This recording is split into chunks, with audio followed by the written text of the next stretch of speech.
Praise the Lord. प्रभु के नाम की स्तुति हो।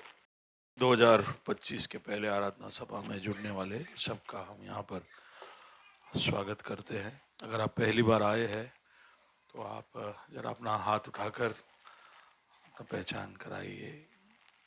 पीछे कुछ लोग, यहाँ पर बहन, बीच में, यहाँ पर आगे, सब तालियों के साथ इनका स्वागत करें।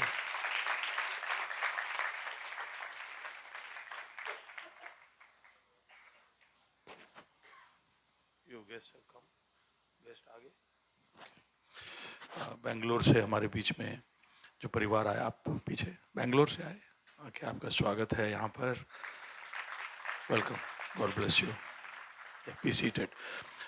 बारोट फैमिली के गेस्ट है हमारे बीच में है, हम आपका स्वागत करते हैं। Please be seated, thank you.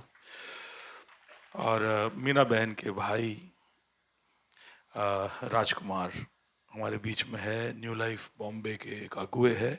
हम बहुत ही शुक्रगुजार है आपकी उपस्थिति के लिए यहाँ पर। थैंक यू भाई राजकुमार को हम यहाँ पर स्वागत करें। उनके एक दोस्त भी आए हैं जो शायद अभी बाहर गए। Hello, how are you? Fine, बस एक्साइटेड। दो लोग हाथ मिलाई, कहे कि नए वर्ष की शुभकामनाएं। पहली बार मिले हैं तो, नहीं तो भी जरा एक और बार बोल दीजिए। पहला रविवार है, you can do that.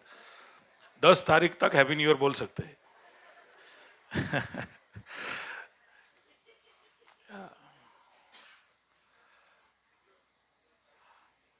May this be a blessed time for all of you. Okay. वचन की सेवकाई में जल्दी समझाएंगे। आज आपको पूरे साल का थीम भी हम बताने वाले हैं। जो 31 रात के मीटिंग में आए थे उन्होंने थीम सुन लिया है, लेकिन जिनको नहीं पता है और क्या उसका मतलब है, प्रभु किस दिशा में हमको शायद लेकर जा रहा है, उसकी ओर हम गौर करेंगे। पर उससे पहले आइए हम दो बातें सुन ले। एक तो ये मत्ती का सुसमाचार है, सिंधी भाषा में। लिपि हिंदी है लेकिन अंदर लिखा हुआ सिंधी है। और ये हमारे ग्रेस एयरपोर्ट के भाइयों ने मिलकर इसका ट्रांसलेशन किया है। इससे पहले वो मत्ती कर चुके हैं, ये सॉरी मरकुस कर चुके हैं, ये मत्ती है। तो मरकुस, मत्ती, लूका, यूहान, चारों गॉस्पेल हमारे भाइयों ने कर दिया है। सारे दुनिया के सिंधी भाइयों के लिए ये उनका कोशिश है और प्रभु ने उनको बल दिया। बहुत ही लंबा प्रोसेस है। ये 4 सुसमाचार ट्रांसलेट करते करते उनके 2.5 साल निकल गए। तो एक बहुत ही रोज के 6-6 घंटे या 8-8 घंटे का मेहनत है उनका। और उसके पीछे तो ये मैथ्यू का गॉस्पेल आपके सामने है। इसमें ग्रेस फेलोशिप का नाम भी लिखा है। न्यू लाइफ लिटरेचर बेंगलोर में जो है वो इसमें इसकी मदद कर रहा है। आप में से किसी को भी आपके कोई सिंधी दोस्त, भाई, बहन के लिए चाहिए तो मुझे बताना। ये मत्ती का सुसमाचार। आइए हम बाइबल घोषणा करें। बाइबल आए तो उठाए। भाई पीटर हमारी मदद करेंगे घोषणा में। आइए कलीसिया हम बाइबल डिक्लेरेशन करें। ये मेरा बाइबल है, ये मेरा बाइबल है, ये प्रभु का प्रेरित वचन है। ये जीवित है, जीवित है, ये प्रबल है, प्रबल है, ये चौकेदार से काटता है, चौकीदार से काटता है, ये गहराई तक छेदता है, गहराई तक छेदता है, ये मेरे भावनाओं को परखता है, मेरे भावनाओं को परखता है, ये मेरे विचार को जांचता है, मेरे विचारों को जांचता है, ये उपदेश के लिए, उपदेश के लिए, समझाने के लिए, समझाने के लिए, सुधारने के लिए, सुधारने के लिए, शिक्षा के लिए, शिक्षा के लिए लाभदायक है। लाभदायक है। ये मेरा वार का हथियार है, मेरे वार का हथियार है। ये मेरे बचाव का रहस्य ये है, मेरे बचाव का रहस्य है। ये मेरे पांव के लिए दीपक है, ये मेरे पांव के लिए दीपक है, ये मेरे राह के लिए उजियाला ये है। मेरी राह के लिए उजाला है। इसने दिखाया कि मैं क्या था, इसने दिखाया कि मैं क्या था, ये याद कराते कि मैं क्या हूँ, याद कराता है कि मैं क्या हूँ, ये बताता है कि मैं क्या बनूंगा। ये बताता है कि मैं क्या बनूंगा। इसकी ताजगी के लिए मैं इसकी ताजगी के लिए मैं तत्पर हूँ, इसके छुटकारे के लिए छुटकारे के मैं लिए बेताब हूँ, बेताब हूँ। मैं इसे सुनने के लिए मैं इसे सुनने के लिए तैयार हूँ। तैयार हूँ। हमारा खुदावंद हमारा खुदावंद हमेशा हमेशा हमेशा हमेशा हमेशा हमेशा हमेशा हमेशा महिमा पाए, महिमा पाए, फजल और इत्मीनान फजल और इत्मीनान हम पाए। हम पाए। आमीन। आमीन। आमीन।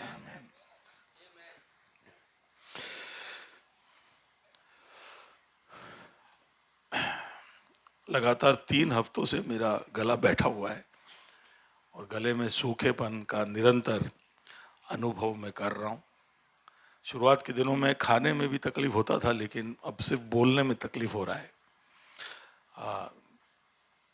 तो इसलिए बहुत धीरे से बोलना पड़ रहा है, और जब भी मैं बोल रहा हूँ तो मेरे वोकल कॉर्ड्स पे बहुत स्ट्रेन है, लेकिन इसका कारण है सूखापन। जोर से बोलिए, सूखापन। सूखापन, जोर से बोलिए, ड्राइनेस। विंटर मुझे नहीं पसंद, क्योंकि विंटर में मेरा स्किन ड्राई हो जाता है। बोलिए, सूखापन। कितनों को होता है तकलीफ विंटर में? हाँ, पर विंटर पसंद है ना, बहुत अच्छे अच्छे कपड़े पहन सकते, कोट वोट पहन सकते। तो पिछले हफ्ते मैंने कहा कि एक संतुलन होना चाहिए, तो कहीं ना कहीं प्रभु कुछ बैलेंस करके देता है। लेकिन सूखापन, स्किन का फ्लेकीनेस, कई कई कई लोगों का इतना सूख जाता है, तो लगता है कि त्वचा नहीं, चर्म है, पूरा क्रैक हो जाता है। तो सूखापन की वजह से ये होता है, ऐसे कहा जाता है। और इसलिए सबसे ज़्यादा मैंने सुना है कि 30% लोशन, विंटर लोशन, मॉइस्चराइजर इत्यादि का सेल पूरे साल से ज़्यादा इन ठंडी के महीनों में लोशंस का बढ़ जाता है। अगर सूखापन और कहीं दिखे वातावरण में हो जाए तो पेड़ पौधों के लिए हानिकारक है, उनके उपज पर, उनके जान पर भी आफत आ सकती है। तो सिर्फ जमीन में पानी नहीं, सिर्फ शरीर में पानी नहीं, हवा में भी नमी होना जरूरी है। एक सूखेपन से हमारे व्यक्तित्व, हमारे अस्तित्व को एक दुश्मनी है। हमें एक मॉइस्चर, एक पानी, एक नमी की जरूरत है। मैं एक संदेश की तरफ आ रहा हूँ, इसके लिए सब सुना रहा। आप लोग सो रहे क्या सूखेपन से शुरू कर रहे पूरा साल? हाँ, मॉइस्चर। अब जब कोई भी ग्रह में जीवन ढूंढते हैं तो वहां पर ऑक्सीजन है या नहीं वो ढूंढे, उससे पहले वहां पर पानी है या नहीं वो ढूंढते हैं। Look for water. अगर पानी है तो वहां पर शायद कोई जीवित वस्तु का होना संभव है। तो हवा नहीं, पानी है जो जीवन का स्तोत्र बोलो, सोत्र बोलो, सूत्र बोलो, मूल बोलो, सोता बोलो। पानी है तो सूखापन हटता है और जीवन को वो आगे पनपने देता है। 25 तारीख को जब हम क्रिसमस का संदेश सुन रहे थे तो वहां पर एक लीफलेट, अगर आप आए थे तो आपको मिला होगा। कितनों को मिला वो लीफलेट? ठीक है, बाकी लोग आइए, क्रिसमस के प्रोग्राम हो तो आप छुट्टी लेकर जाइए मत, हमारे साथ क्रिसमस में रहिए, दोस्तों को बुलाइए। प्रभु का सुसमाचार सुनाने का अद्भुत मौका है। ये साल में हमने बहुत अद्भुत तरीके से प्रभु के वचन को कई कई जगहों पर पहुंचाया। तो उस लीफलेट के अंदर भी और उस रविवार के संदेश के अंदर भी कुछ ऐसे मुद्दे हमारे शहर के बारे में आए बाहर, जो मैं एक और बार आपको याद दिलाना चाहता हूँ। क्योंकि उस दिन पास्टर ब्लेसन, हमारे ग्रेस नॉर्थ के पास्टर साहब बहुत ही स्पीड में बातों को बता रहे थे। तो हो सकता है कि आपके मन में वो बातें आई ना हो, और अगर आपने सुना नहीं है तो अहमदाबाद शहर, ये चित्र मैप है, एक थोड़ा सा अंदेशा आपको मिल जाए कि शहर कैसा है। इससे काफ़ी बड़ा है ये, इसका म्यूनसिपल अर्बन रीजन है, ओडा के अंदर का एरिया है।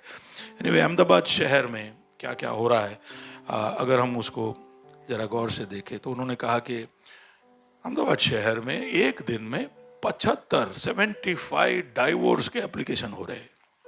75, आप सोच सकते हो 75। ये जो भी आंकड़े अभी मैं आपको दूंगा वो अखबारों से और ऑफिशियल डेटा में से दे रहा हूं।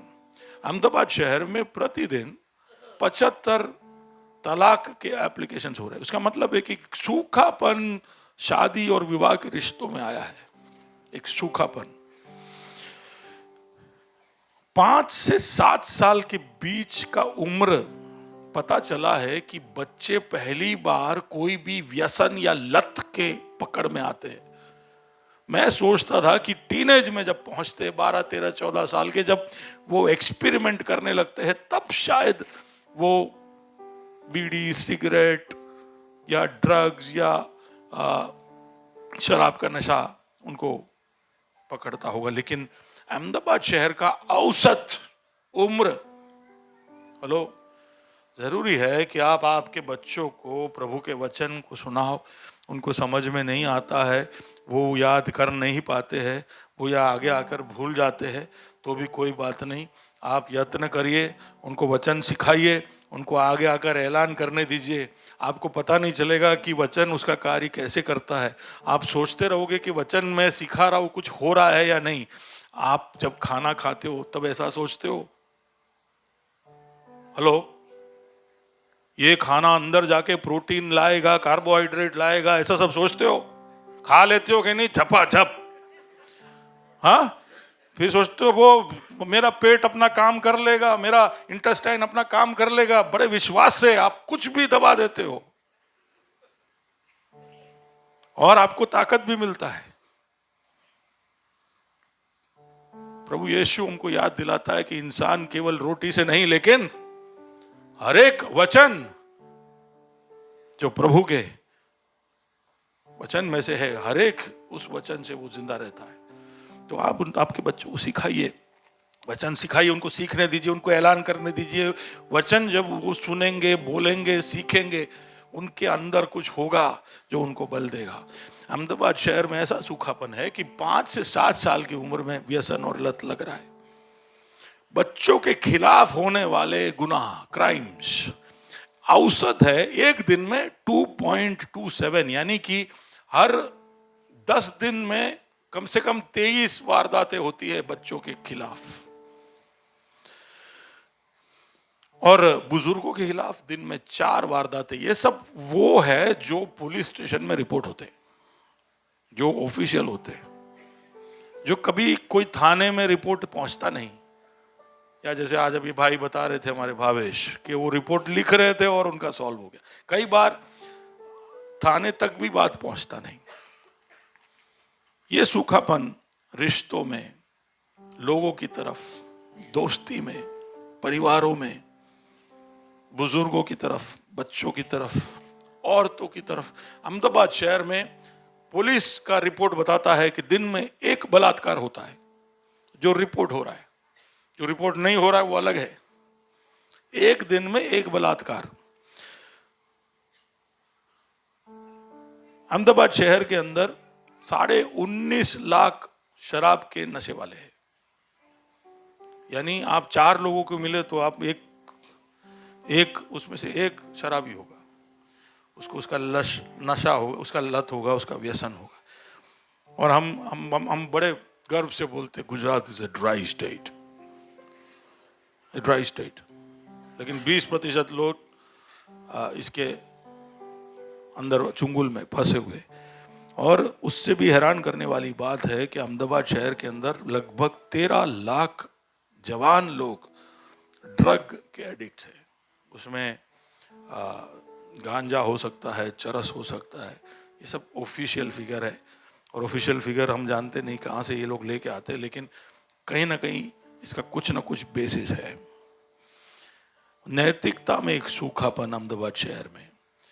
हमारे जेलों में 3,500 से ज़्यादा लोग जेलों में जिनको सजा मिल चुकी है। सेंट्रल जेल की बात कर रहा हूँ, साबरमती जेल की बात कर रहा हूँ। जेल की कैपेसिटी से 40% ज़्यादा। ये सब एक प्रतीक है। इसका मतलब नहीं कि उतने ही गुनहगार है अहमदाबाद में। अहमदाबाद में शाणे लोग ज़्यादा है जो जेल में नहीं है और बाहर घूम रहे हैं, पर जो पकड़े गए वो इतने हैं, तो बाहर कितने आप सोच के देखिए। एक सूखापन है अहमदाबाद में। हम पिछले 15-20 साल से वाइब्रेंट गुजरात चिल्लाते हैं। हम अपॉर्चुनिटी, स्टार्टअप्स, बिजनेस, बहुत ही रंगीला फ्यूचर है गुजरात का, ऐसा देखते हैं। लेकिन ये सारे चकाचौंध के नीचे थोड़ा सा खरोच कर देखोगे तो आपको इस तरह का सूखापन, इस तरह की वास्तविकता दिखाई देगी। और मैं ग्रेस कलीसिया को चैलेंज देना चाहता हूं। और ये सारे औसत जो हमारे सामने आ रहे हैं, ये देश के दूसरे शहरों के सामने अहमदाबाद का हालत थोड़ा बदतर है। और इसलिए हमें ये विषय के बारे में सोचना चाहिए। अगर हम इस शहर के अंदर है तो हमारे इस शहर के अंदर होने की वजह से इन आंकड़ों में फर्क पड़ना चाहिए। ये आपको एक चुनौती के रूप में लेना चाहिए, नहीं तो व्यर्थ में हम उसके कलीसिया है, उसके लोग हैं और वो हमारे साथ है बोलकर हम घूम रहे। हम सिर्फ अपने स्वार्थ और अपने जरूरतों को पूरे करने में व्यस्त है, वही वो दिखाता है। 400% बढ़ गया है चिंता, एंजाइटी, 300% बढ़ गया है डिप्रेशन। एक दिन में 9 आत्महत्याएं होती है अहमदाबाद शहर में। एक दिन में 9 आत्महत्याएं होती है। और हेल्पलाइन, जो mental health related cases, helpline में एक दिन में 433 फोन कॉल आते हैं। और हम सोच रहे हैं कि हमारे पास सुसमाचार फैलाने के और सुनाने के मौके नहीं है। हमारे चारों ओर ऐसे लोग हैं जो अलग अलग परेशानियों में, हम उनको देखते हैं, उनका सेल्फी देखते हैं, उनके सोशल मीडिया पे पोस्ट देखकर हम सोचते हैं कि सब कुछ बढ़िया चल रहा है, लेकिन उनके करीब जाकर उनसे बातें करो, आपको पता चलेगा कि कितना खोखलापन है, कितना टूटा उनका अवस्था है, कितना सूखापन है उसके अंदर। और ये सूखेपन का इलाज हम बन सकते हैं। अब इस पे मैंने आमीन नहीं सुना। इस सूखेपन का इलाज बोलिए मैं बन सकता हूं। कुछ लोग अभी भी हिचकिचा रहे क्योंकि उनको डाउट है, उनके अंदर ही सूखापन है। शायद मैं बताता हूं, हो सकता है आपके अंदर भी सूखापन हो। पर एक बात, ये सूखापन इसलिए होता है क्योंकि जीवन के स्रोत से दूरी है। जैसे मेरा आवाज सूखा है क्योंकि वहां पर मॉइस्चर कम पहुंचा। मेरा चमड़ी सूख जाता है क्योंकि वहां पर नमी नहीं है। पेड़ पौधे सूख जाते क्योंकि नमी नहीं है। ठीक उसी तरह सूखापन अगर हमारे वातावरण में है तो उसका मतलब है कि जीवन के स्रोत से दूरी है। और जीवन के स्रोत की तरफ, परमेश्वर की तरफ जब तक लोग लौट कर नहीं आएंगे, ये सब हमारे चारों ओर निरंतर खबरें बनकर आती रहेगी। और इसलिए इसमें एक बदलाव लाने के लिए मैं चाहता हूं कि 2025 में हम कुछ ठाने, कुछ निर्णय लें। मैंने कहा कि हो सकता है कि आपके अंदर एक सूखापन हो, ये भी हो सकता है, और जांचने की जरूरत है। पूरे साल हम सोच रहे थे कि हम 2024 में फर्क पड़वाएंगे, उससे पहले हम बलवंत होने का साल, उससे पहले ईयर ऑफ फोकस, ये सब हम करते करते आ रहे हैं। लेकिन अगर आप सच में अपना खुद का आत्मनिरीक्षण करें और आपको ऐसा लगे, आपके अंदर खुद को जांचने के बाद आपको ऐसा लगे कि आप प्रभु के विषयों को लेकर ज्यादा जोशीले नहीं हो, प्रभु के बातों को लेकर आपके अंदर पैशन नहीं है, आप अभी परखिए। अब आप, जब मैं आपसे पूछ रहा हूं तो आप सोच के देखिए कि 2024 में जब प्रभु के राज्य के साथ जुड़ी हुई, परमेश्वर के साथ जुड़ी हुई कोई भी बात जब आपके सामने रखी जाती थी तो क्या आपके अंदर जोश होता था कि होश उड़ जाता था? हेलो, जोश होता था कि आप ऐसे सोचते थे कि यार बोझ है, बोझ है?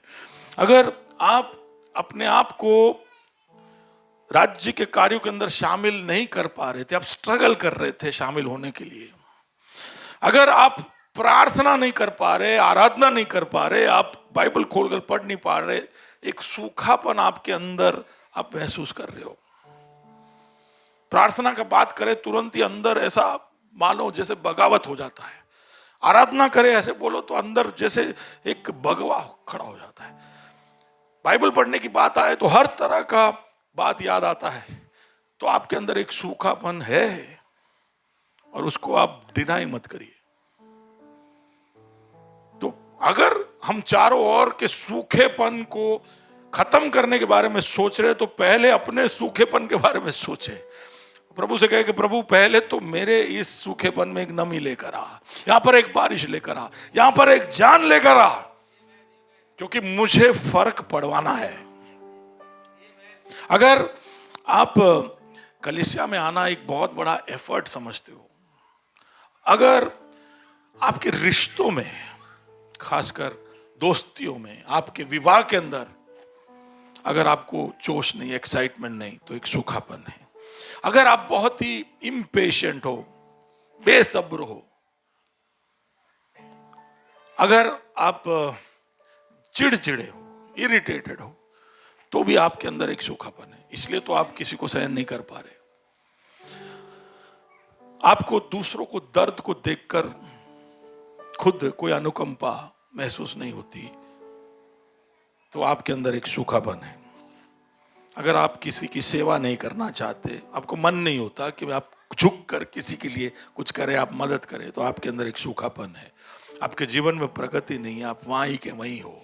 If you are study, if you are not growing, एक सूखापन। तो हम जब इस सूखेपन के विषय में सोच रहे हैं तो इसके हल की तरफ हम जाएंगे, लेकिन इससे पहले ये पहचानना जरूरी है। कितने लोग कहते हैं दिल पे हाथ रख के कहिए कि हाँ, मेरे अंदर कहीं ना कहीं सूखापन है, मैं नहीं देख रहा हूं। अगर आप जहां भी हो वहां पर सच में प्रभु से एक हस्तक्षेप चाहते हो, तो प्रभु की उपस्थिति में हम हैं। अपने सीने पर हाथ रख कर कहे, प्रभु मेरे जीवन में जो भी सूखापन है उसको हटना है। सूखापन कोई भी तरह से हमारे लिए लाभदायक नहीं है। तेरे जीवन का एक चिन्ह है, तेरे उपस्थिति का एक चिन्ह है ये सूखेपन का हटना, एक हरियाली हमारे अंदर से उत्पन्न होना। प्रभु जी हमारी मदद करना, हेल्प अस। Thank you.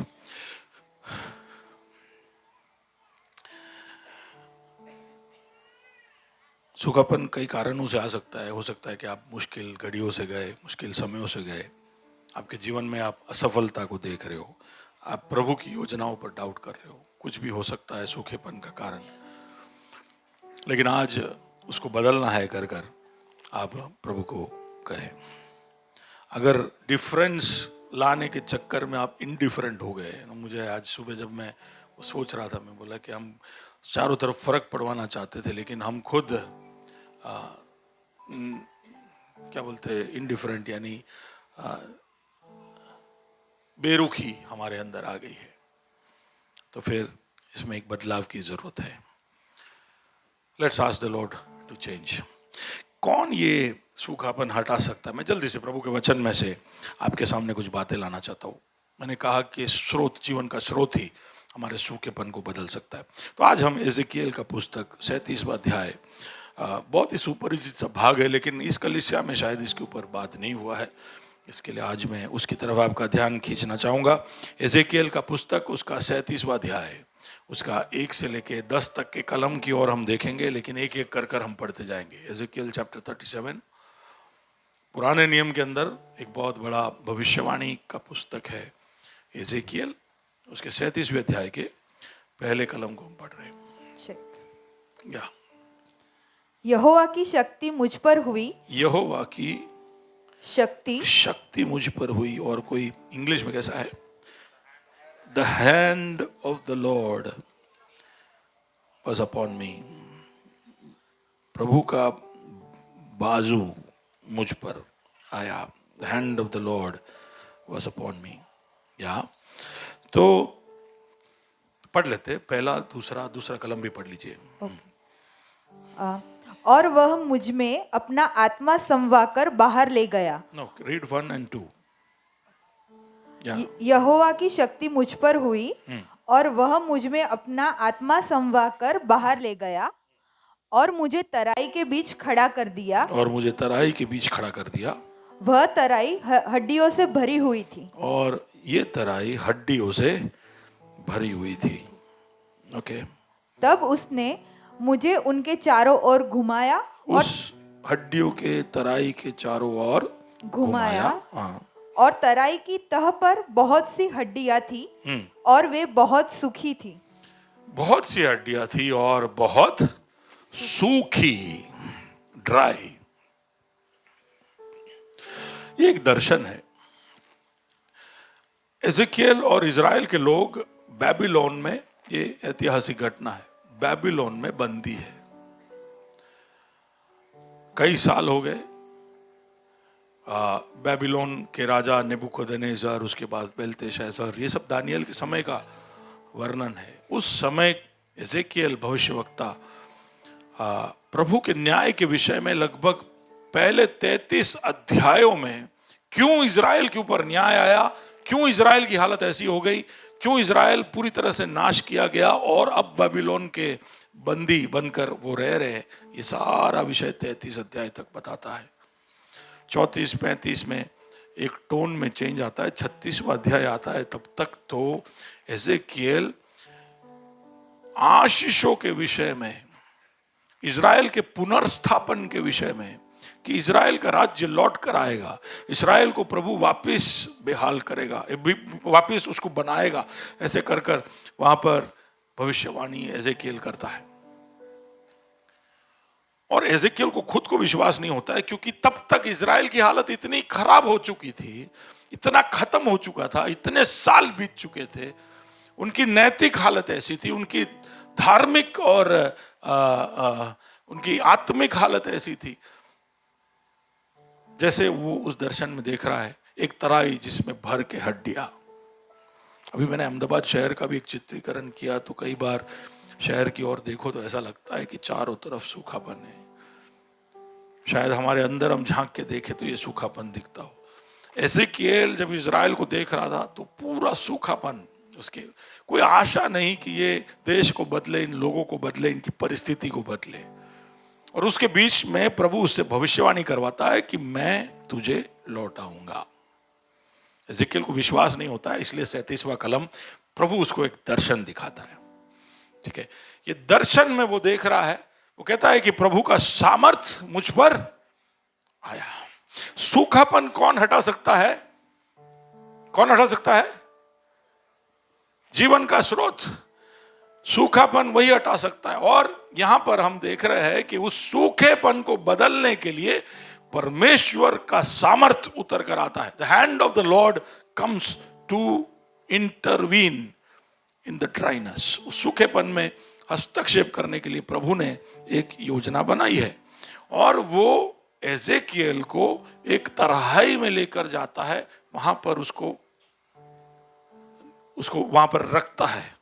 तो वहां पर एक असाइनमेंट है, वहां पर उसको, तो प्रभु का एक इंटरवेंशन है। प्रभु ने सोच लिया है कि सूखेपन को बदलना है, प्रभु ने अब उसको एक कार्य सोच लिया, उसके लिए एक उद्देश्य सोच लिया है कि ये तेरा काम होगा, तुझे यहां पहुंचना है, क्या करना। और वहां पर उसको चारों ओर घुमाया, ऐसे बोलते हैं, उस तराई में ले जाकर। So shall we read that again, verses 1 and 2। या यहोवा की शक्ति मुझ पर हुई और वह मुझ में अपना आत्मा समवाकर बाहर ले गया और मुझे तराई के बीच खड़ा कर दिया। तो आप एक चित्र देख रहे हो, शायद आपको मदद हो सोचने में कि क्या हो सकता है दर्शन।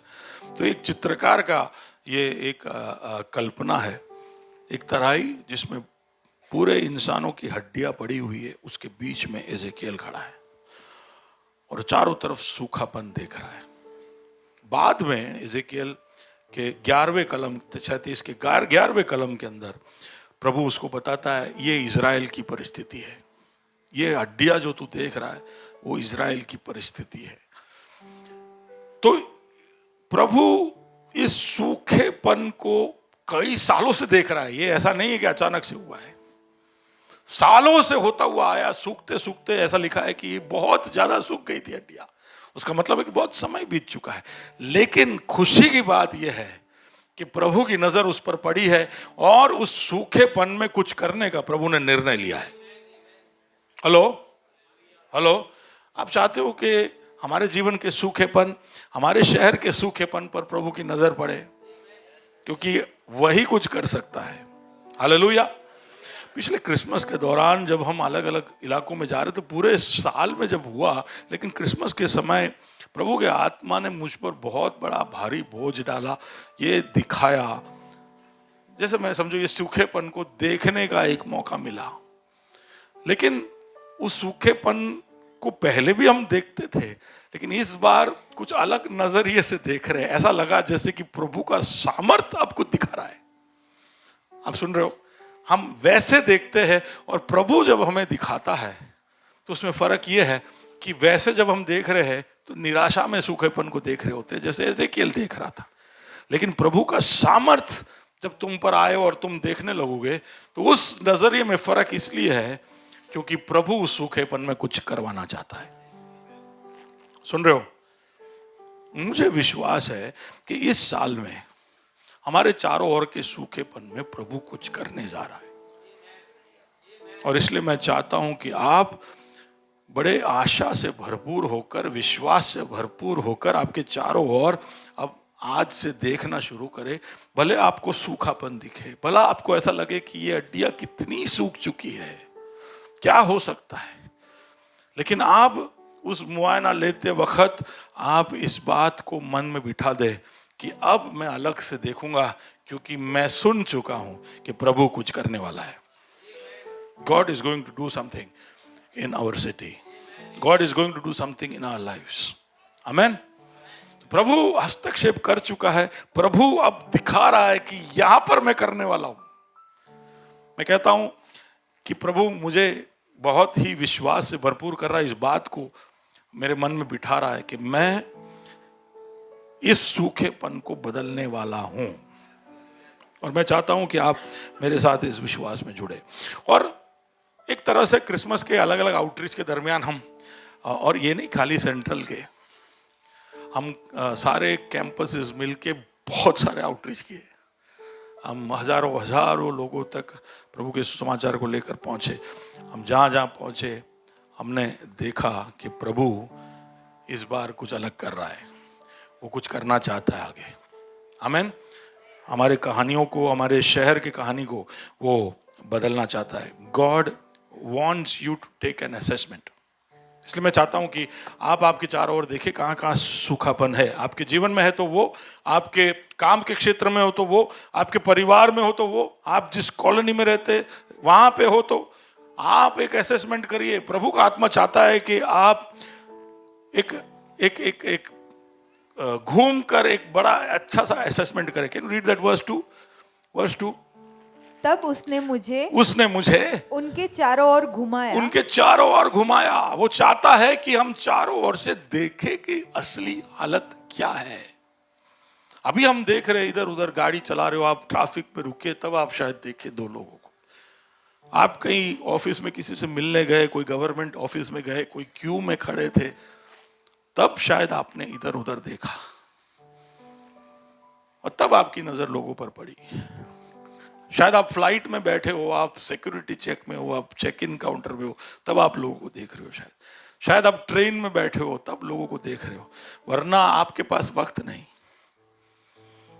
लेकिन प्रभु मुझे याद दिलाता है, कलीसिया को याद कराने के लिए, कि अब आप चारों ओर घूमकर देखो कि सच में हमारे शहर की जरूरत क्या है।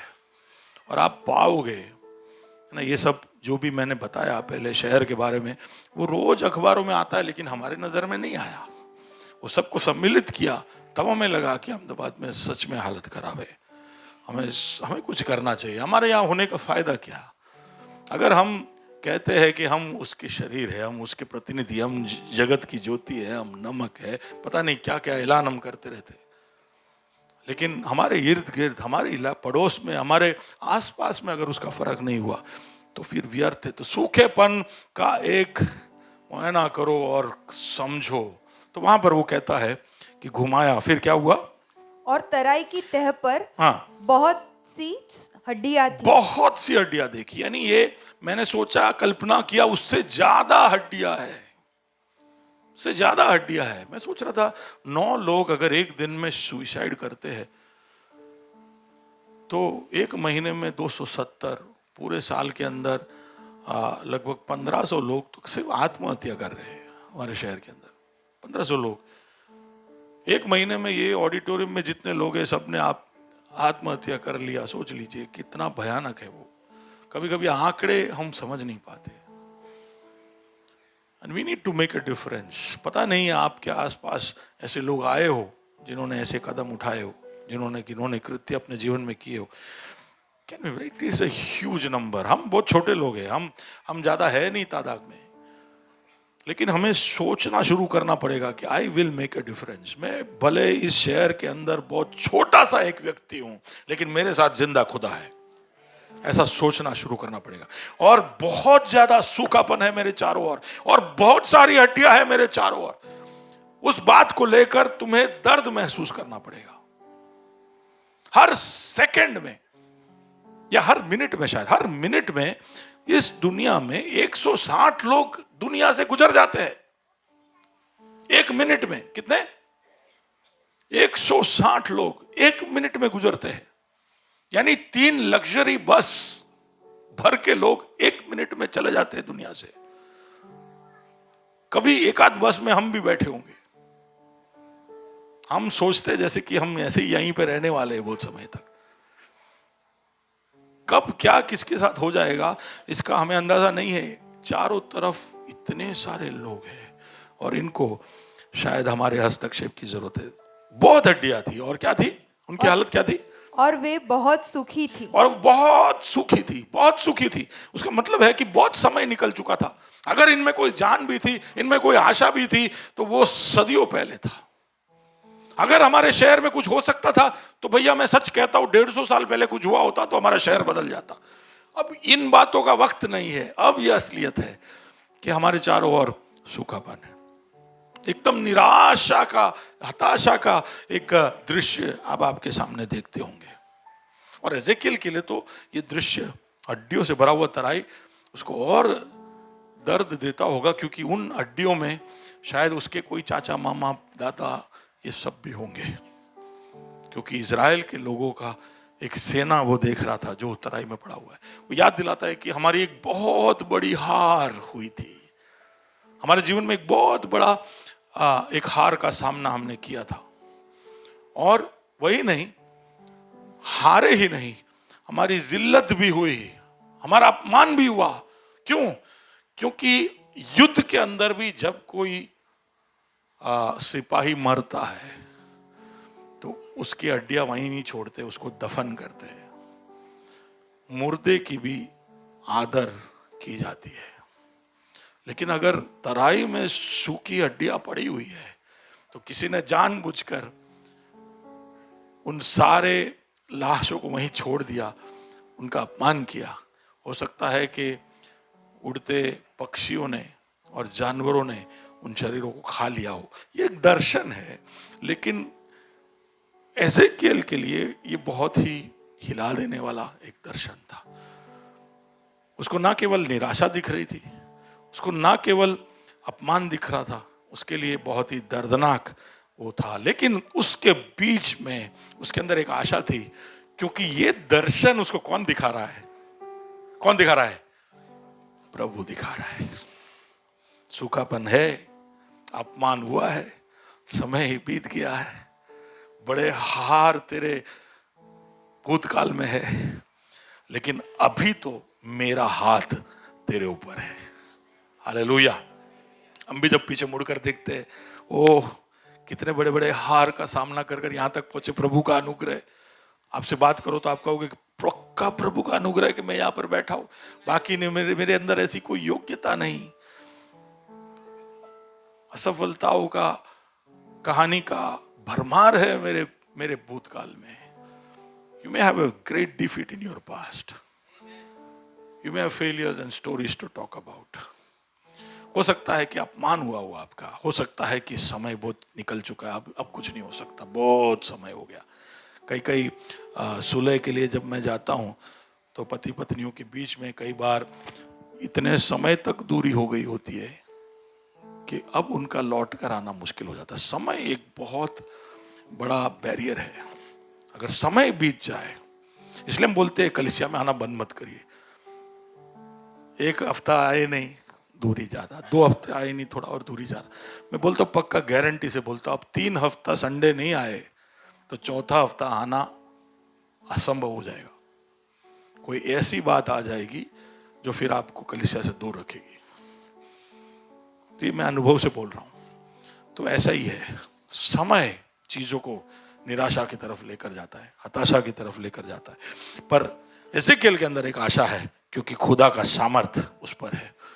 अभी 35 और 36वें अध्याय के अंदर उसने प्रभु के वादों को सुना है। Let's read those promises. Ezekiel 36 24 से 28 क्या इजराइल के लिए परमेश्वर का भविष्यवाणी है? मैं तुमको जातियों में से ले लूंगा और देशों से इकट्ठा करूंगा हाँ, और तुमको तुम्हारे निज देश में पहुंचा दूंगा। तुम्हारे निज देश में पहुंचा दूंगा। अभी तुम बंदी हो, गुलाम हो, लेकिन तुम्हारे निज देश में मैं तुम्हें पहुंचा दूंगा। अभी तो इनकी हालत हड्डियां जैसी है, इस तराई की हड्डियां जैसी है, लेकिन प्रभु का भविष्यवाणी है। अच्छा, ये हड्डियों को आप देखोगे तो ये हड्डियां कंकाल बनकर नहीं पड़े हैं, सब बिखरी हुई है।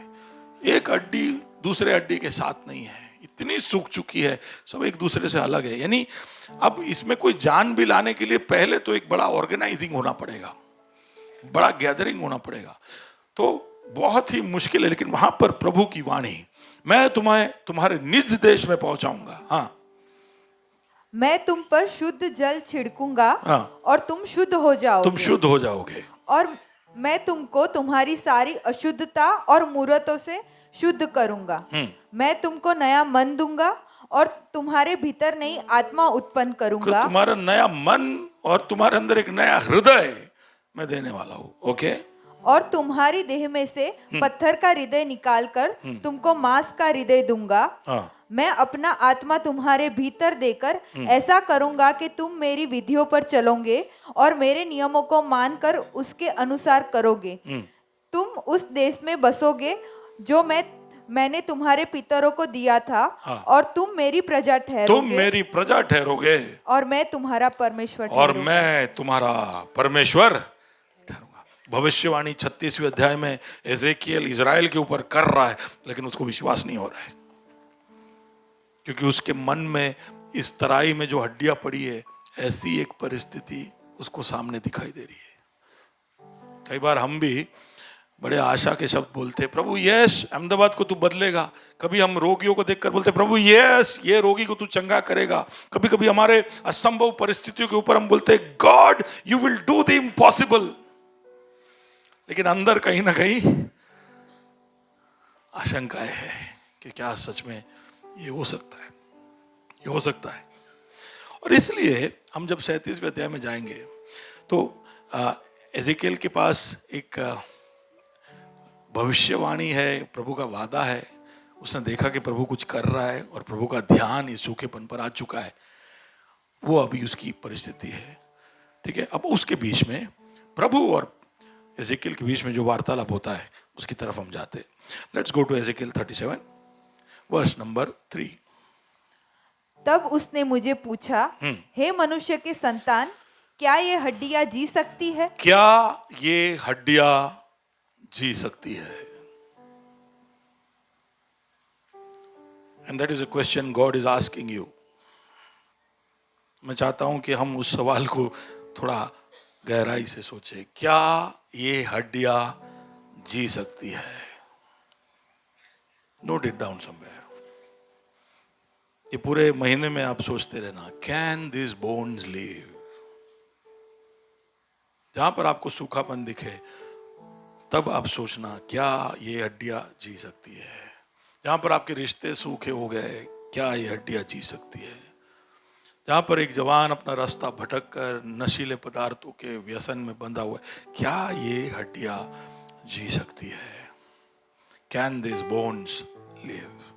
ये प्रभु का सवाल है, क्योंकि वो एजेकियल को परख रहा है और वो आपकी तरफ भी आज देख रहा है और आपसे पूछ रहा है कि क्या सेजल मैसाना में हड्डियां जी सकती है? जोएल नासिक में हड्डियां जी सकती है? जया बहन नरोड़ा पाटिया में हड्डियां जी सकती है क्या? चिनिया भाई दाहोद में हड्डियां जी सकती है क्या? क्या जूनागढ़ में, साणंद में, उल्लासनगर में, मणिनगर में, शांतिग्राम में, बॉम्बे में, पोरबंदर में, आनंद में हड्डियां जी सकती है? अब आपका इलाका सोचिए, can the bones live? God is asking, can these bones live? आपका वो पड़ोसी जो आपसे रोज झगड़ता है, आपका वो सहकर्मी जो आपके साथ बिन वजह के कंपटीशन करता है, आपका वो दोस्त जो बिन वजह के आपके साथ झगड़ते रहता है, can these bones live, can there be a change, can this dryness go away, ये सूखापन जा सकता है क्या? और एजेकियल का जवाब था, मैंने कहा, हे परमेश्वर यहोवा, तू ही जानता है। तू ही जानता है। हाँ ना कुछ बोलना नहीं पड़ा। हमें ऐसा लगता है कि ऐसा सवाल पूछा जाए तो हमें हाँ बोलना चाहिए, हम प्रेशर में आ जाते हैं कि हाँ बोलना पड़ेगा, फेथ दिखाना पड़ेगा। हो सकता है कि हाँ वाला जवाब सही हो, सही जवाब हो, सही तरीका हो जवाब का। यजेकियल का जवाब था कि तू जानता है, तू जानता है, क्योंकि तू कर सकता है। हालेलुया। ये एक बात है जो हमारे जहन में हमको उतार लेना चाहिए कि गॉड कैन, कितना भी सूखा हो, कितना भी होपलेस हो, कितना भी असंभव जैसा परिस्थिति दिखता हो, प्रभु कर सकता है। Hallelujah, hallelujah, hallelujah. प्रतीक भाई खड़ा हो जाइए। प्रतीक भाई जब कितने साल पहले आए थे सर आप? 2019 में जब ग्रेस कलीसिया में उन्होंने पांव रखा, उनको डॉक्टरों ने सिर्फ कुछ ही महीने दिए थे। उनकी गवाही आप सुन चुके हो, जो नहीं जानते उनके बारे में बताना चाहता हूँ। और मैं उस स्टेज पे खड़ा था जब वो आकर अपनी गवाही बता रहे थे। हमारी बहन एमिलिन, बहन सोनल, ये लोग ने सब उनको प्रभु के ओर लाने में बहुत यत्न किया। और जब वो आकर कलीसिया में बोले कि मुझे कैंसर हुआ है और एडवांस है, पैनक्रिया और इंटेस्टाइन, ना, लंग्स और पैनक्रियास, या लंग्स और पैनक्रियास दोनों के ऊपर कैंसर फैल चुका है और उनको सिर्फ कुछ ही महीने दिए थे। जब वो आकर हमारे सामने बोल रहे थे, हम भी सोच रहे थे बाप रे, जो अहमदाबाद के अच्छे अस्पतालों ने हाथ ऊपर कर दिया है, तो हम तो एक छोटी सी कलीसिया है। और सवाल शायद इसी तरह से उठा, क्या ये हड्डियां जीवित होगी? हालेलुया। और तब हमने प्रभु की ओर देखा और कहा, प्रभु तू जानता है। ना कोई नाम है बड़ा, ना कोई काम है बड़ा, हम सब छोटे छोटे लोग, हम सब डरे हुए लोग, हम सब के अंदर उस सूखेपन को देखकर खौफ है, उस इतिहास को लेकर डर है, निराशा है, और कुछ पता नहीं है। प्रभु तू जानता है। हमने विश्वास किया, प्रार्थना किया, हम उनके साथ जुड़े, उन्होंने विश्वास किया, बहुत सारे लोग जुड़े, प्रभु ने कार्य किया। जहां डॉक्टरों ने 3-4 महीने दिए थे, आज प्रभु को महिमा मिले 6 साल हो गया और प्रतीक भी हमारे बीच में और भले चंगे। हालेलुया। आगे बताता हूं कि क्या उन सूखी हड्डियों में हुआ था। थैंक यू प्रतीक भाई। God always can. आमेन। मैं चाहता हूं कि आप बोले प्रभु कर सकता है, प्रभु हमेशा कर सकता है। कुछ वचन जल्दी से मैं पढ़ना चाहता हूं, हालांकि ये सब जानते होंगे, लेकिन just to build our faith that God can do anything in any impossible situation. आपके सामने कोई असंभव परिस्थिति है जहां पर इंसान कुछ नहीं कर सकता है, तो आप समझ लेना कि इंसान का रेल्म, इंसान का काम वहां खत्म हो गया, प्रभु एंटर हो रहा है। समझ रहे हो? आप असंभव परिस्थिति को सोचकर बैठ ना जाए, बैठ ना जाए। हमारी विनीता, विनीता स्टैंड अप। उसके लिए खड़ा होना भी मुश्किल है। ये हमारी एक दूसरी अद्भुत गवाही है। आज से 5 साल पहले, 5 साल पहले था शायद, 2018 में था, डॉक्टरों से, एक नेफ्रोलॉजिस्ट से मेरी बात नहीं, उनके द्वारा इनडायरेक्टली बात हुई। उसको एक बहुत ही डिफिकल्ट केस था जिसमें उसका किडनी, गुर्दा जो है बराबर काम नहीं करता है। डॉक्टरों ने कहा कि ये लड़की जो है वो अपने 30 साल की उम्र तक नहीं जी पाएगी। तब शादी की बात चल रही थी। बाद में शादी हुआ। शादी होने के बाद देख लो जरा, देख लो, मैं उसको बैठने को बोलने जा रहा हूं, देख लो जरा उसको। Okay, you can sit down. कुछ सालों के बाद वो प्रेग्नेंट हुई, लेकिन डॉक्टरों ने पहले से कहा था कि ये प्रेग्नेंट नहीं हो सकती क्योंकि इसका किडनी लोड नहीं ले सकता है, ये नहीं झेल पाएगी। और उस समय ऐसा ही हुआ। पहले 3-4 महीने के अंदर उसका शरीर इतना फूल गया, इतना कॉम्प्लिकेशन हो गया कि उसके जान को खतरा हो गया। 5वें महीने में बच्चा गिर गया। इन्हीं हाथों से उन छोटे से जान का दफन किया। उस परिवार को तोड़ दे ऐसी घटना। उसके बाद उसकी हालत और भी बिगड़ी। डॉक्टरों ने कहा कि इसके लिए ज्यादा आशा का कारण है नहीं। लेकिन हमने सबने यहाँ पर उपवास लिया, कुछ दिन प्रार्थना किया और हम निरंतर उसके ऊपर प्रभु के वचन को बोलते गए। वो खुद भी हमेशा, आप उससे बात करोगे तो आप देखोगे कि वो हमेशा पॉजिटिव कन्फेशन करती है कि नहीं, मेरा खुदा मेरे साथ है। नेफ्रोलॉजिस्ट बोलता है, गायनेकोलॉजिस्ट बोलते हैं, डॉक्टर्स बोलते हैं कि ये सूखी हड्डियों में जान आना मुश्किल है, तब हम पॉजिटिवली बोल रहे हैं कि होगा। पिछले बार जब प्रेगनेंसी आया, उसके बाद डॉक्टरों ने बोला कि आगे से ऐसा होने मत देना, क्योंकि अगली बार ये प्रेग्नेंट होगी तो इसके जान को पूरा पूरा खतरा है। आज मैंने आपको उसको देखने के लिए इसलिए बोला क्योंकि अभी वो प्रेग्नेंट है और 7.5 महीने पूरे हो चुके हैं। हालेलुया। नेफ्रोलॉजिस्ट ने कहा कि 26 हफ्ते रह गई तो बहुत बढ़िया बात होगी। It is 34, 33 weeks. 33 वीक्स हो गया। नेफ्रोलॉजिस्ट ने कहा कि 32 के बाद तो हम सी सेक्शन कर लेंगे। तो मैं बात कर रहा था, विनीता क्या करना है? बोले प्रभु लेके जाएगा आगे। उन्होंने कहा 32 से आगे नहीं ले पाओगे क्योंकि बच्चा बड़ा हो जाता है तो आपके किडनी और लीवर पे बहुत लोड आता है, हम नहीं आपकी जान को खतरे में डाल सकते। पर हमने उस परिवार के साथ विश्वास किया है कि कम से कम 36 हफ्ते तक प्रभु उसको लेकर जाएगा। हालेलुया।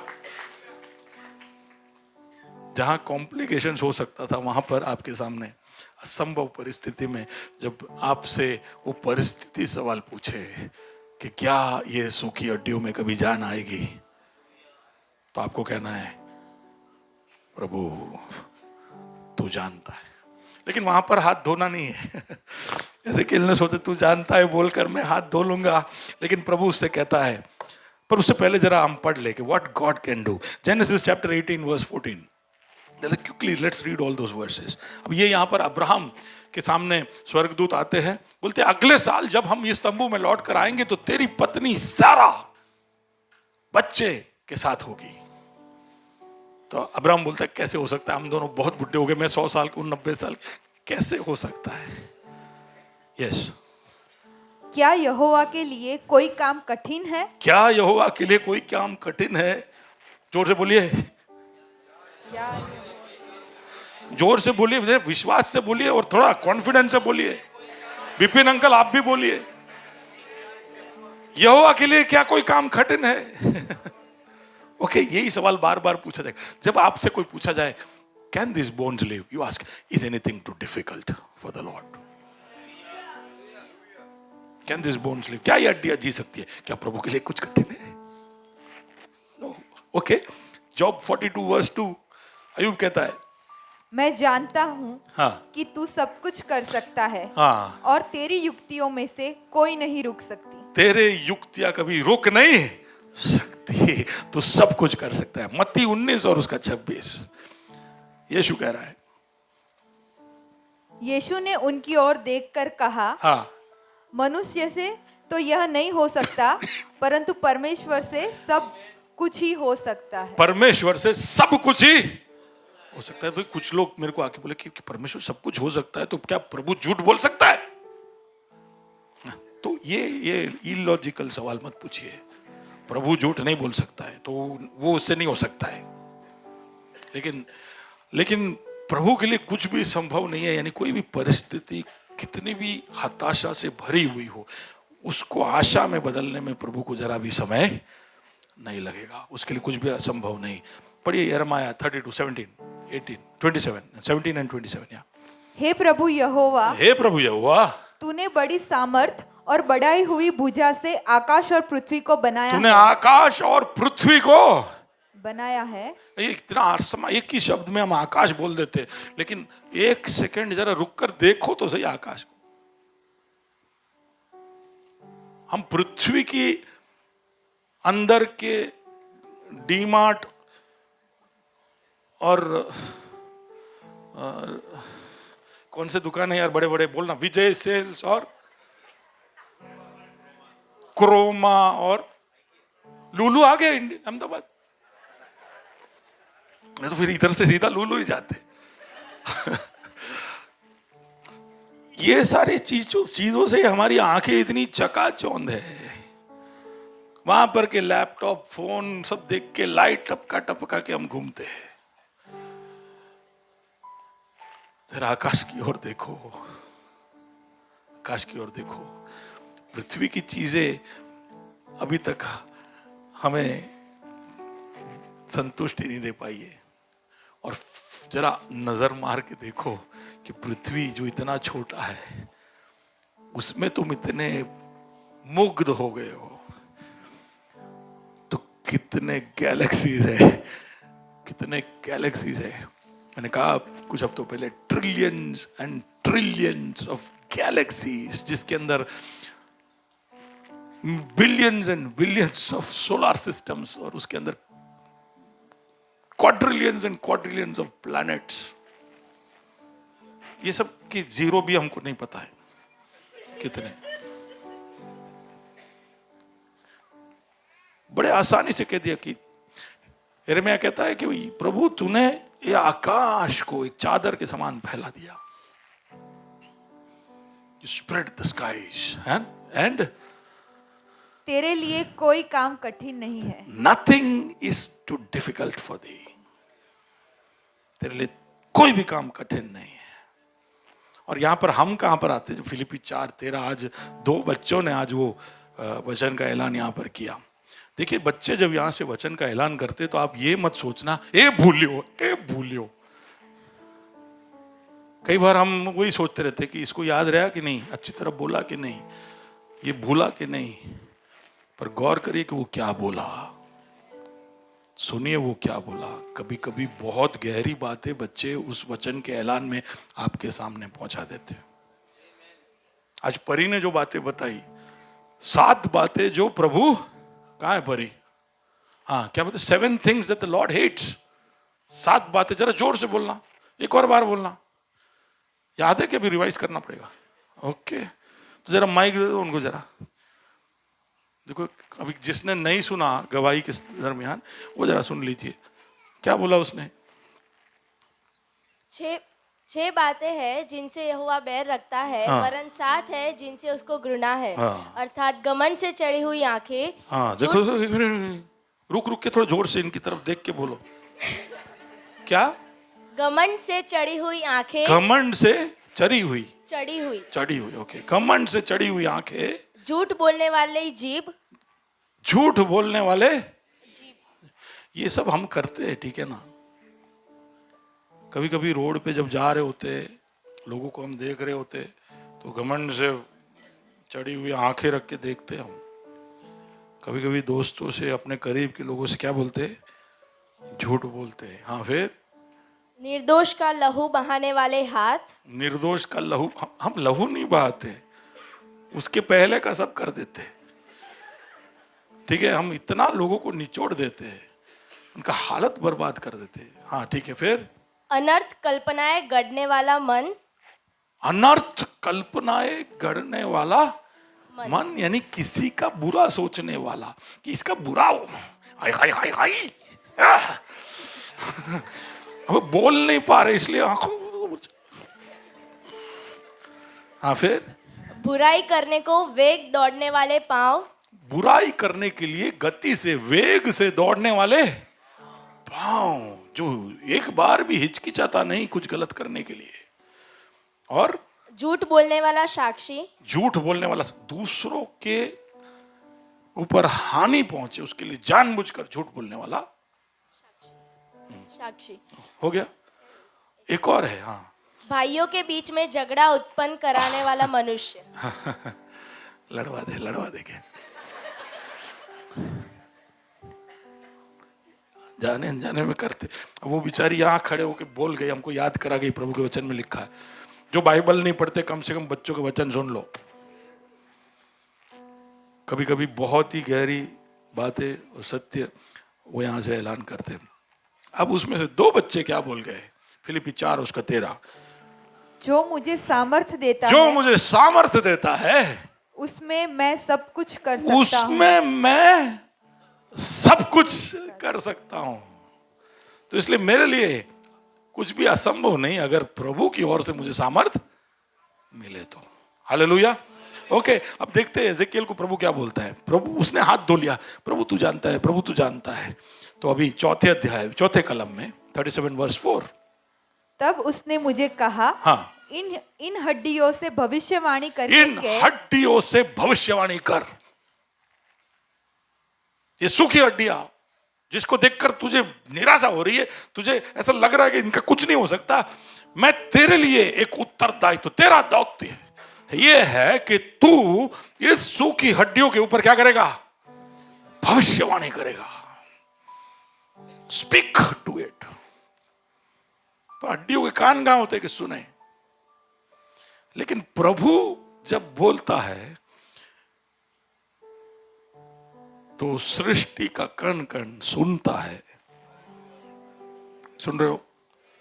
उसने बोला ज्योति हुई, उसने बोला सारी सृष्टि उत्पन्न हुआ, उसने बोला तो हर पेड़ हर पौधा हर जानवर पक्षी रेंगने वाला सब उसके बोलने पे हुआ। कैसे हुआ? क्योंकि सृष्टि का हर कण कण उसकी आवाज को पहचानता है और उसकी आज्ञा में कार्य करता है। हम इंसान अकेले हैं जो उसकी बात नहीं मानते, और इसलिए वो महिमा छोड़कर क्रूस पर आकर मरता है हमारे ध्यान को खींचने के लिए कि अब तो सुन लो, मरवा दिया तुमने मुझको, अब तो सुन लो। अब भी नहीं सुनते, लेकिन सृष्टि का हर कण सुनता है, आपकी परिस्थितियां सुनती है, आपके हर असंभव परिस्थितियों के कान है, आपके बीमारी का कान है। आपको पता है आपके बीमारी का कान है। अगर आप प्रभु के सामर्थ्य में बोलोगे तो आपकी बीमारी को सुनना पड़ेगा। प्रभु के सामर्थ्य में बोलोगे तो आपकी बीमारी को सुनना, आपकी असंभव परिस्थिति को सुनना पड़ेगा। प्रतीक के कैंसर को सुनना पड़ा, विनीता के गुर्दे को सुनना पड़ा, और यहां पर और बहुत सारी गवाहियां हैं। हम सब जानते हैं कि, पर कई बार भूल जाते हैं। We need to प्रोफेसाई।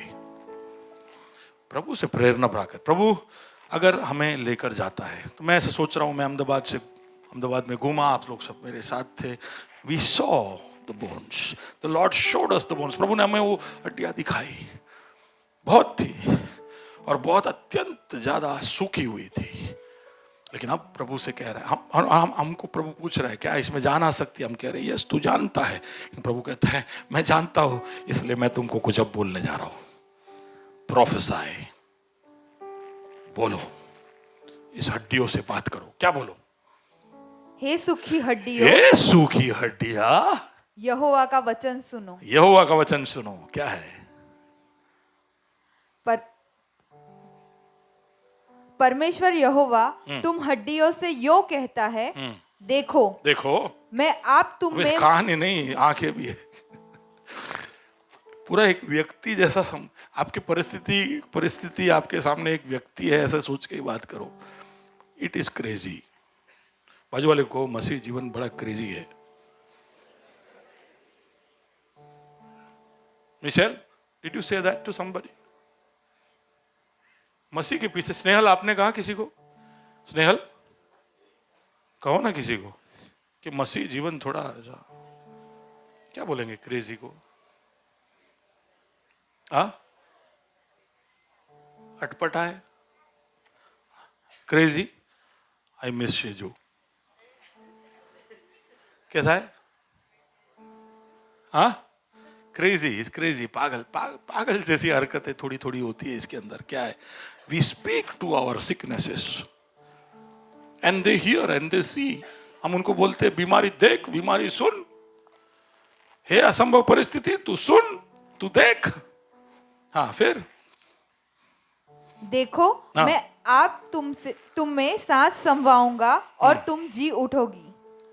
मैं तुम्हारी नस उपजाकर मांस चढ़ाऊंगा और तुमको चमड़े से ढांपूंगा और तुम में सांस समवाऊंगा और तुम जी जाओगी और तुम जान लोगी कि मैं यहोवा हूँ। पूरा प्रोसेस समझा दिया। हड्डियों में जान आएगी, बोले तू हड्डी से बात कर।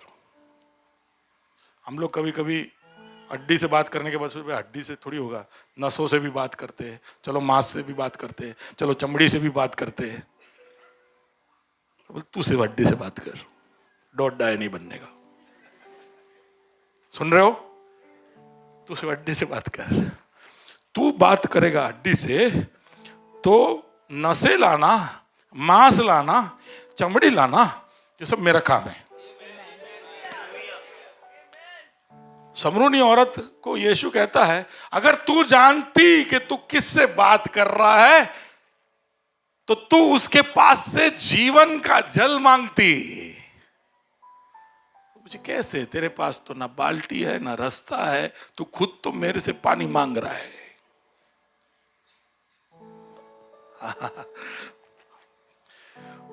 वापिस बोलो, फॉलोइंग क्राइस्ट इज क्रेजी।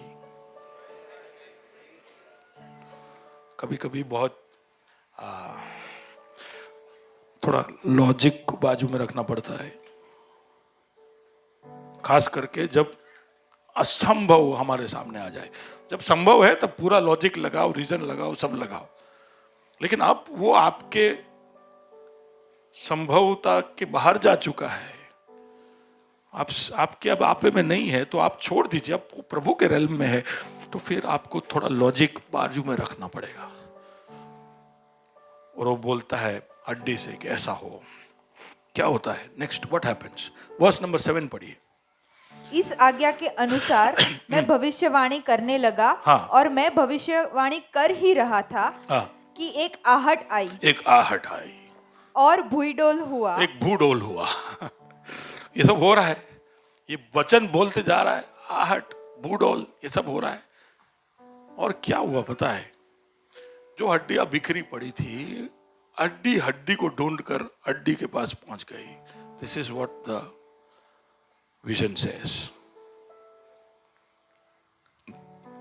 तो हाथ की हड्डी सर के हड्डी के पास पड़ा था, तो वहां जहां जगह मिला फिट नहीं हो गया। उसने ढूंढा कि मुझे कहां फिट होना चाहिए। बाजू वाले को कहो तू सही जगह पे फिट हुआ है। कभी कभी पत्नी को देखकर सोचे कि सही फिट है क्या। हाँ, कभी कभी कलीसिया को देखकर हम सोचते हैं कि मैं सही कलीसिया में हूं क्या। बाजू वाले को कहो कि सही जगह पे फिट होना। इधर उधर फिट हो जाओगे तो डरावने हो जाओगे। सुन रहे हो? इसलिए परख कर अपना परिस्थिति, अपने आत्मिक वृद्धि और बढ़ोतरी के लिए किधर फिट होना चाहिए, वो प्रभु से आप मार्गदर्शन। प्रभु जब बोलेगा तो सही फिट हो जाएगा। आमीन। तो एक आहट हुई, एक भूडोल हुआ, ये सब हमारे कंट्रोल में नहीं है। प्रभु ये सब करेगा। तुम्हें सिर्फ क्या करना है? हड्डियों से बोलना है, प्रीच द वर्ड, प्रभु का वचन सुनाना है। पिछले साल हम करते गए। मैं विश्वास करता हूं कि अहमदाबाद के ऊपर हम करते जा रहे, यूट्यूब के द्वारा, इंस्टाग्राम के द्वारा वचन हम बांटते जा रहे। तुम आगे भी ये करते जाओ। Hallelujah. Speak life into the dryness.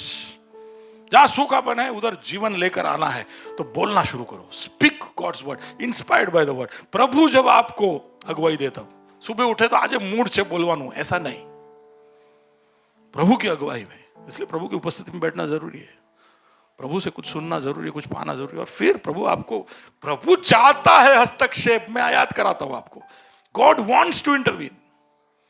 हम तैयार है क्या?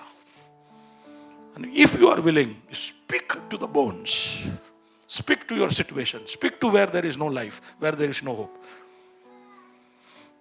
तो एक भूडोल होगा, एक आहट आएगी, और वे हड्डियां हाँ, इकट्ठी होकर हड्डी से हड्डी जुड़ गई.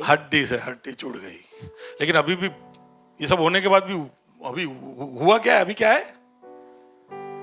अब हड्डी से हड्डी मिल जाए तो हुआ क्या? क्या बना? रोमिल बना? क्या बना? आज तो कुछ बोला नहीं यार. कंकाल बना. कई बार यहीं पे हम हताश हो जाते हैं, कितने साल से बोल रहे, बोल के भी कंकाल ही बना है. कभी कभी हमको जो इंटरमीडिएट स्टेज ना, कभी कभी बहुत ज्यादा हताश कर देता है कि इतना सब करने का क्या मतलब है, अभी भी हड्डियां कंकाल ही है. पर हर स्टेज का अपना अहमियत है. सुन रहे हो? कंकाल है तो क्या हुआ? चीजें बदलने जा रही है.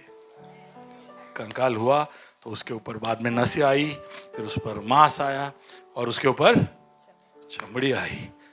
लेकिन एजेकियल बोलता है, लेकिन उनमें सांस कुछ न थी. उनमें सांस नहीं थी. क्या फायदा? पूरा साल आपने मेक ए डिफरेंस, लेकिन सांस नहीं है. It's going to change. इतने सालों से अहमदाबाद में हम घोषणाएं कर रहे, कुछ नहीं हुआ. It's going to change. सांस नहीं है, कोई बात नहीं, चीजें बदलने वाली है. क्योंकि 9वें अध्याय में प्रभु बोल रहा है क्या करना है. 9वें कलम में क्या है? तब उसने मुझसे कहा, हे मनुष्य के संतान, हाँ, सांस से भविष्यवाणी कर, और सांस से भविष्यवाणी करके कह, हाँ, हे सांस, परमेश्वर यहोवा यूं कहता है, चारों दिशाओं से आकर इन घात किए हुओं में समा जा कि ये जी उठे. Amen. Prophesy to the wind. अभी तक बॉन्ड से कर रहे थे, अब हम हवा से भविष्यवाणी करने जा रहे हैं. उसका मतलब है कि we are going to speak to God. सुन रहे हो? We going to speak to God. प्रभु, तूने काम शुरू कर दिया, हमारे हाथ में उठा लिया, हमको हाथ में उठा लिया, हमने कह दिया तू कर सकता है. अब एक आहट आ गई, एक भूडोल भी हो चुका है, लेकिन अब जान लाना है. खुदा, सांस को भेज. Bring life. Hallelujah. That is what we are going to do through the year. ये पूरा साल हम प्रभु को बोलने वाले कि प्रभु तेरे सांस को भेज. Send your breath from the four winds. चारों दिशा से भेज. अहमदाबाद के चारों नाकों पर भेज. नाके तो बहुत है, चारों दिशा से भेज. Send your spirit, send your wind and make a change. Why did you go forward? Yeah, क्योंकि कुछ अद्भुत होने वाला है. What happened? Then what happened? Yeah, verse number 9, 10. उसकी आज्ञा के अनुसार मैंने भविष्यवाणी की. तब सांस उनमें आ गई. और वे जीकर अपने अपने पांव के बल खड़े हो गए. वो जीकर अपने अपने पांव के बल.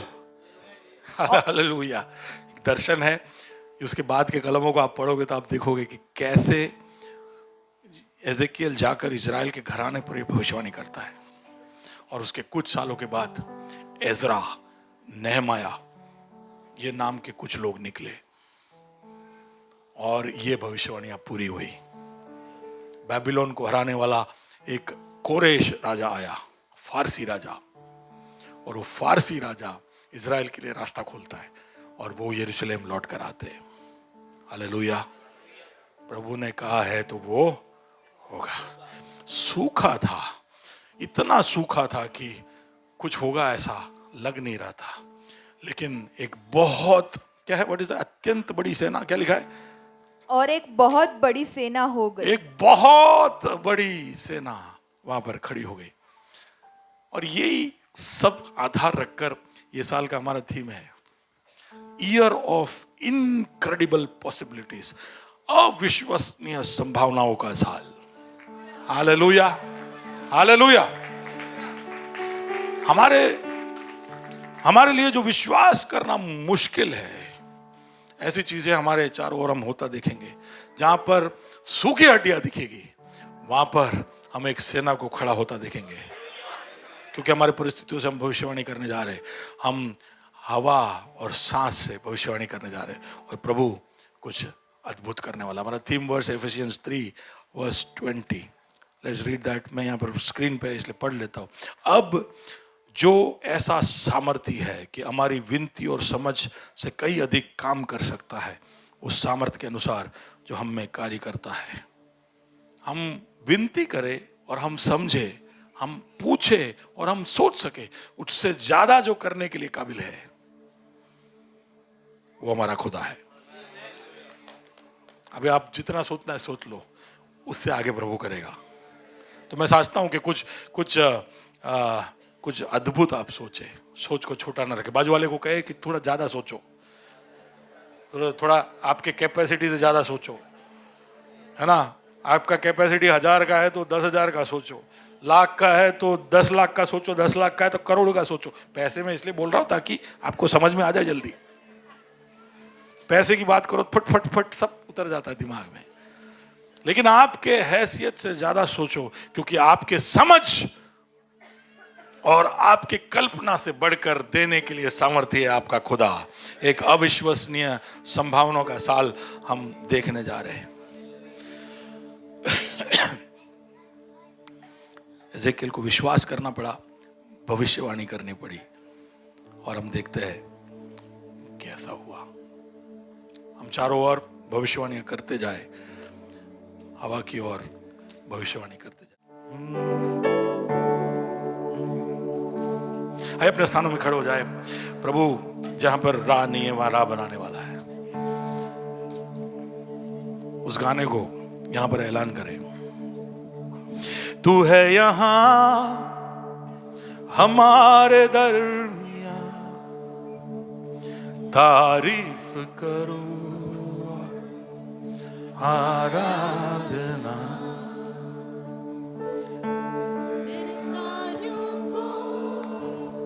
अंजाम दे रहा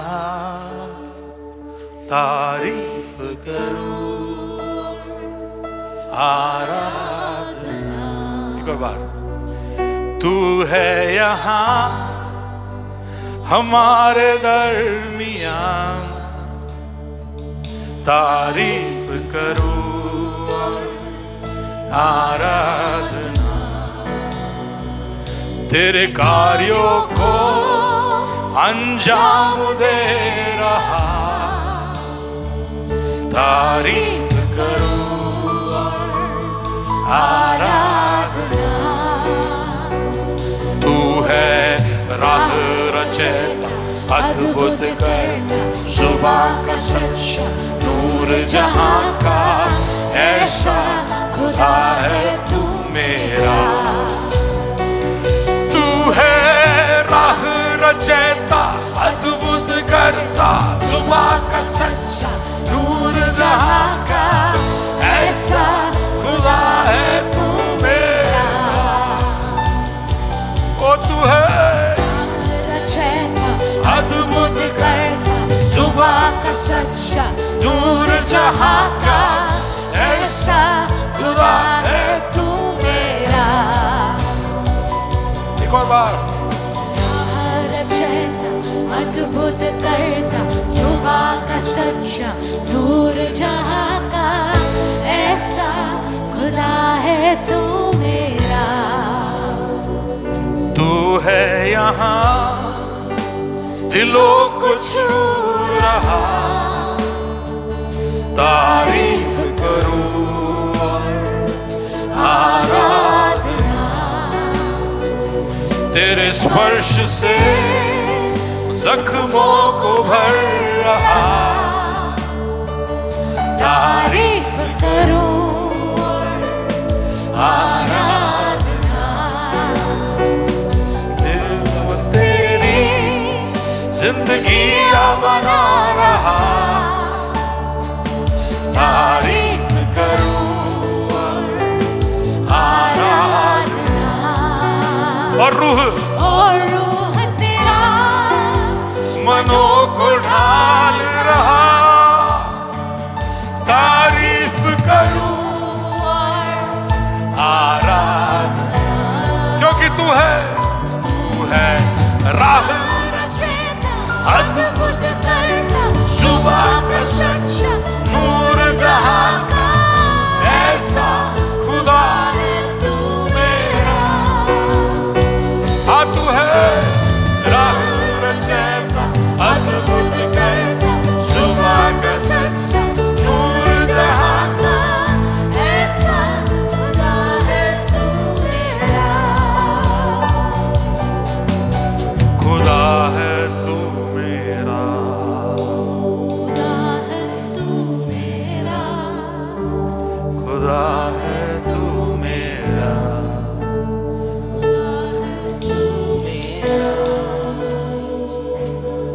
रचेता। यहाँ पर रास्ता ना हो वहां पर राह बनाने वाला। तूने कह दिया तो वो हो जाएगा। तू सुबह का सच्चा है। जहाँ अंधेरे में लोग तड़प रहे हैं, वहां पर नूर बनकर चमकने वाला।